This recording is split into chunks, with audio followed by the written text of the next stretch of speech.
देखिए, ये जो देश में भी प्रकरण चल रहा है ये बड़ा बेकार प्रकरण है। आज जरूरत है कि सारे देशवासी एक होके धर्म जाति से ऊपर उठ के इस कोविड से लड़ें। तो हम देख रहे हैं कि कुछ लोग, कुछ चुनिंदा लोग इस अभियान को कमज़ोर करने में लग गए हैं। ये तबलीगी, ये रोहिंग्या, इन सब लोगों का बहिष्कार करके पूरे देश को एकजुट होना पड़ेगा, चाहे हिंदू हो, मुसलमान हो, सिख हो, ईसाई हो। हम सबको पहले भारतीय बनना पड़ेगा। प्रधानमंत्री जी का ये संदेश बिल्कुल देशवासियों के लिए सही है कि कोविड किसी को देख के अटैक नहीं करता है। प्रधानमंत्री ने यह भी कहा कि ग्लोबल रेलेवेंस एंड एप्लीकेशन खोजने में अगला बड़ा आइडिया भारत का होगा। देखिए, जिस तरह से भारत ने तमाम देशों की मदद की है, चाहे वो हाइड्रोक्लोरोक्विन देना हो, चाहे अपने पड़ोसियों को मेडिकल उपकरणों देना हो, और प्लस जिस तरह से हम आगे बढ़ रहे हैं वैक्सीन की खोज में, तो मुझे पूरी उम्मीद है कि ग्लोबल रेलेवेंस हिंदुस्तान के लिए बहुत बड़ा होगा इस पोस्ट कोविड एरा में, और भारत एक नई ऊंचाइयों को छुएगा। एमएचए ने गृह मंत्रालय ने राज्य और केंद्र शासित प्रदेशों के भीतर फंसे मजदूरों की आवाजाही के लिए स्टैंडर्ड ऑपरेटिंग सिस्टम जारी किया है। उसमें कहा गया है कि राज्य और केंद्र शासित प्रदेशों के बाहर लेबर जो भी लोग फंसे हुए हैं वह वहीं रहेंगे। बिल्कुल वही रहेंगे, क्योंकि प्रवासी मजदूरों की संख्या बहुत ज़्यादा है।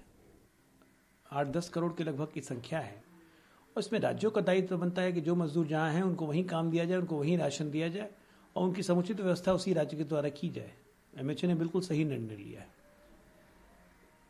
गृह मंत्रालय ने यह भी निर्णय लिया है कि लॉकडाउन के दौरान ई कॉमर्स कंपनियों द्वारा गैर जरूरी सामानों की आपूर्ति प्रतिबंधित रहेगी।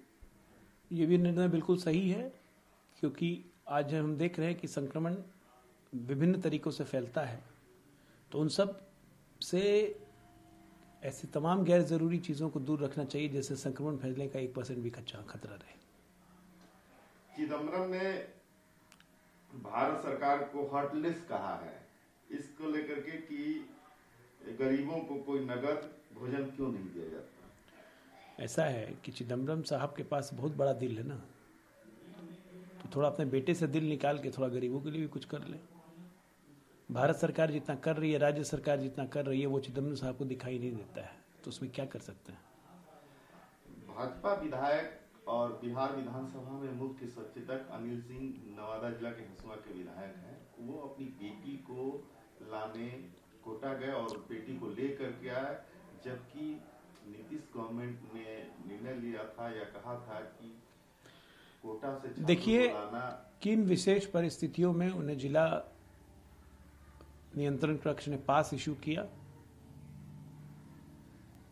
ये बात राज्य सरकार के संज्ञान में आई है। वो ई पास उनको इशू हुआ था, पास से वो गए थे लाने। किन परिस्थितियों में उनको पास इशू किया गया उसकी जांच हो रही है, और लॉकडाउन सबके लिए लॉकडाउन है और उसका सख्ती से हम पालन कर रहे हैं, लेकिन विशेष परिस्थितियों में भारत सरकार द्वारा दी गई गाइडलाइंस के अनुसार ही पास निर्गत होते हैं।